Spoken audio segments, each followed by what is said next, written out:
Hi there, folks. I'm Emily. And I'm Elt. And have you ever hurt your own finger with your own fingernail? Because some of us are really talented and can do that. And it hurts. Emily's trying to convince me that this is something that only she can do and that there's few people who can do this. And I tried to explain to her that this is a common situation. Well, you have to have the right fingernail and finger length. I mean, it's a very scientific thing. She's really desperate to increase her skill set, so she's trying to include this in it. Well, I don't know what else I'm supposed to list on my special skills part of my resume. I can make really cool cymbal sounds, and I'm Sutton Foster's biggest fan. I mean, what else? Yeah, that's kind of it. No. Oh, no, I'm sure we'll find something. I mean, that's what I meant to say. No, there's so many other things, is what that's it. That's what I want to say. Well, what I want to say is that it doesn't matter so much what you do, but who you are inside. And that is my segue. Thank you. It's actually a backward segue because it does matter what you do. And that should be a reflection of who you are. It should be shown in what you do.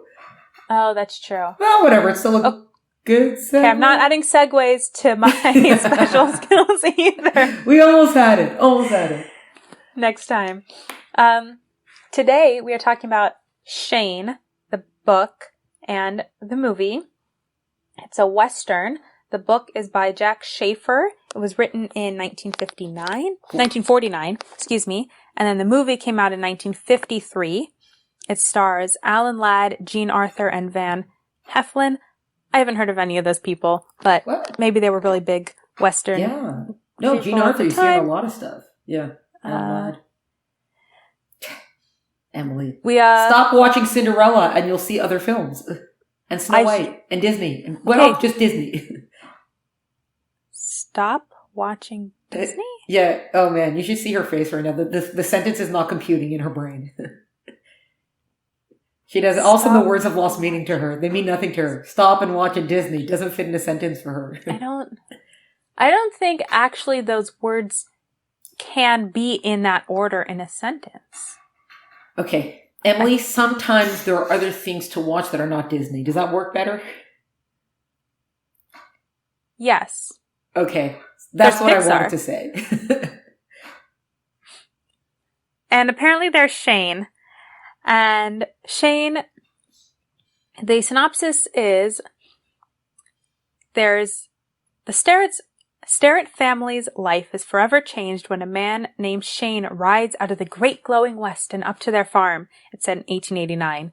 Young Bob Sterrett, he's the narrator, is entranced by the stoic stranger who brings a new energy to his family. Though Shane is dangerous, he is devotedly loyal to the Sterretts and is the safest to have around when real danger comes knocking.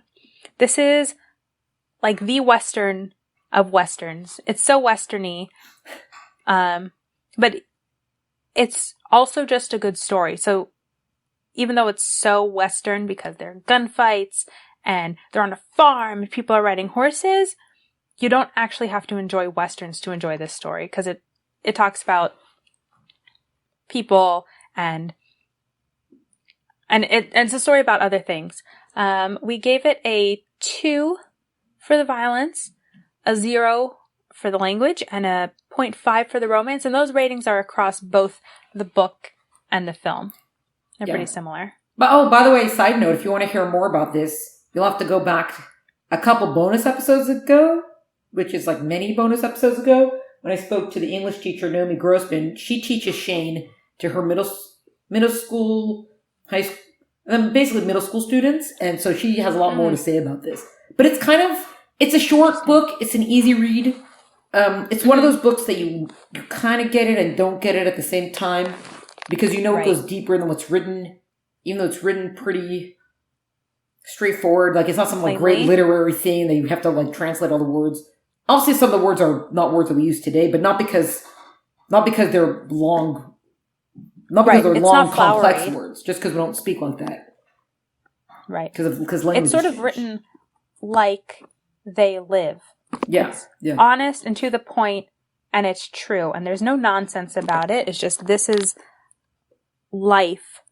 And sometimes it's hard, and sometimes it's rough, but here's what it is. Yeah. There's also, it's also one of those books that you don't, like, you know that you're getting and not getting at the same time, because there are scenes that occur that you know this is a significant moment, but am I really getting what I'm supposed to get out of it? There's a lot of talk about, like, the certain kind of men that they are and the way that they look at each other, and somehow they both understand each other. And you're like, nothing just happened, but it did happen at the same time. Yeah. There's a lot of moments like that. But I gotta say, my favorite part of Shane, well, besides for that, I felt like it was a really good, solid read, and they don't really write books like that anymore so much. Where certain ideals are being presented that now they can't be presented with so much other stuff coloring it. But in the film, and I think I mentioned, I don't know if I mentioned this before in a different podcast episode, so you'll have to go and listen to all the episodes and see if I'm repeating myself.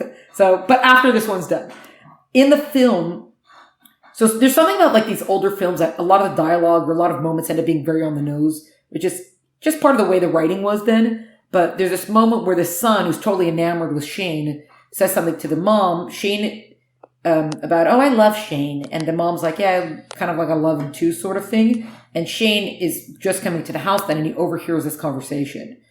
And then he immediately turns around and he leaves, and the mom kind of, I don't know if she realizes that he was listening in, but she kind of, like, sees him leave, and she turns to her husband, and she says to the husband, like, oh, just hold me. And he's like, what? Just hold me. And you see her kind of, basically, the emotion that she's feeling towards Shane is kind of, she's trying to, like, rechannel it to her husband. Or, she's asking to be held, not because she wants to be held. She really wants Shane to hold her, because that's how she's starting to feel toward him now. But if this was a modern film, Shane and the mom would have slept together at some point. 100%. That line would have been crossed, because they love each other, so they have to sleep together. Or there I was nervous that was going to happen. Yeah. And it doesn't happen there. And it's Shane realizes, oh man, like, you can see he really respects the mom and the way he speaks about the mom. But when he realizes that the emotions on both, on his side and on her side, are getting too much, he realizes that it's time to move on, because I would not break up this family. I would not jeopardize this family. And everything that I respect about the husband, all the, all the things that are being respected about me would fall apart if I would actually cross that line. This family that I have so much respect for, it wouldn't be there if I would allow that to happen. And that is an incredible, it's such an incredible moment. And it's something I just remember so much. First of all, because it's very subtle. It's subtle in the sense that she says, hold me, and she doesn't really want him, and she wants Shane, not the husband, but they just don't. How come we're not writing stories like this anymore? This is the kind of stuff they should be showing about men making the right decision. Men and women making the right decision. That she's married and she has a family, and it's not even like, oh, mother always, would look at the window and sigh about Shane. It's not even like that anymore. He leaves, and they're always going to remember Shane, but she returned. This is her life, and not in negative. She likes. There's nothing. She has no problem with the guy she's married to, and she loves her son and she loves her family. Shane came in and, like, yes, they have this moment, but that was the moment, and now the moment's, we got to let the moment go. You have moments, you have feelings, but right. What do you do with those moments and feelings? Yeah, you got to. That's also part. Like, we don't see characters like that anymore. We don't see them making the right decision like this anymore. And it's not because it's an easy decision, but because it's a necessary decision. That this is the way it's supposed to be. Good way of explaining that.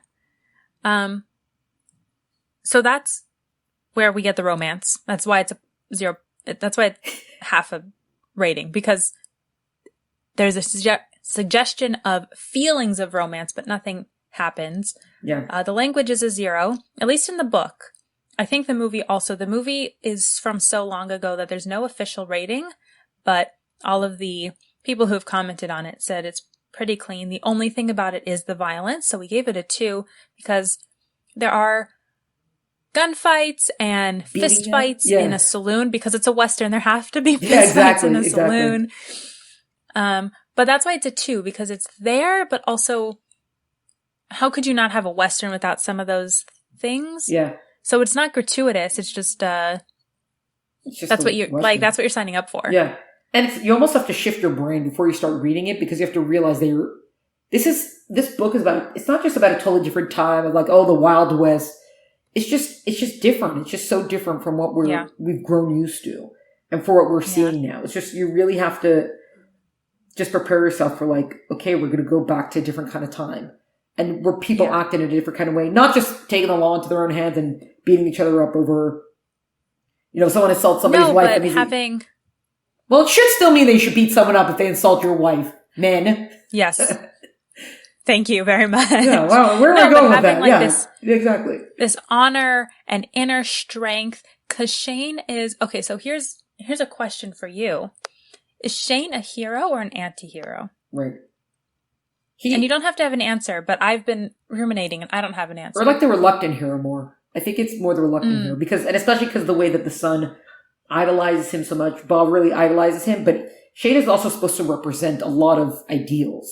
So in a way, it's like almost impossible, even though we know he's not kind of perfect, and he always talks about, there's like I don't know if the right word is, there's like a sadness, there's a heaviness in Shane that he's trying to find peace, but we know he's going to be like the wanderer. So that's not exactly the kind of person you're supposed to be. You are supposed to settle down and work the land and, have the family and all that stuff. So Shane, there's something about Shane, that he's kind of nomadic.